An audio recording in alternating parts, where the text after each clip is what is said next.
లోక్సభ ఎన్నికల్లో ఒంటరిగానే పోటీ చేస్తాం. కులతత్వ మతతత్వ పార్టీలకు దూరంగా ఉంటాం. పొత్తులతో వెళ్లిన ప్రతిసారి మేమే నష్టపోతున్నాం.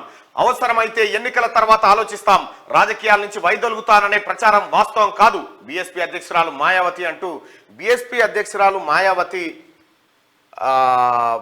నిజంగా ఆమె కాన్సీరామ్ ఉన్నప్పుడు తప్ప ఎక్కడ వేరే టైంలో సక్సెస్ అయినట్టు కనిపించలే.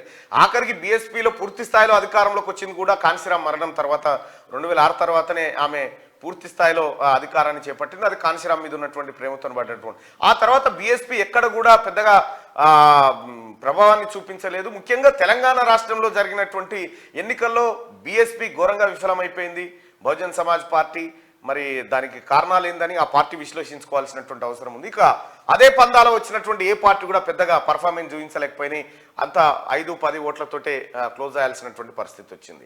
సో ఎందుకు మరి వాళ్ళ విధానంలో ఏమైనా మార్పు రావాల్సి ఉందా అనేది వాళ్ళు అర్థం చేసుకోవాల్సినటువంటి అవసరం ఉంది. ఇక మాయావతి విషయానికి వస్తే ఎస్, బహుజన్ సమాజ్ పార్టీ జాతీయ పార్టీ అక్కడో ఇక్కడో దాని మీద పోటీ చేస్తారంటే గుర్తు ముంగట వస్తుందని పోటీ చేస్తారు.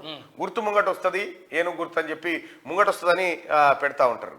అయితే 4 సార్లు యూపీకి ముఖ్యమంత్రిగా పనిచేసినటువంటి మాయావతి ఆ తర్వాత క్రమంగా సింగిల్ డిజిట్కి పరిమితం అయిపోయింది మొన్నటిసారి ఎన్నికల్లో. ఇక నామకే వాస్తేగా పోటీ చేసిరు. ఎక్కడ కూడా మాయావతి మరి ఎందుకు వెనకడుగు వేసిందో అర్థం కాలేదు. కానీ బహుజన్ సమాజ్ పార్టీ మాత్రం కంప్లీట్గా డీలా పడిపోయింది దేశంలో.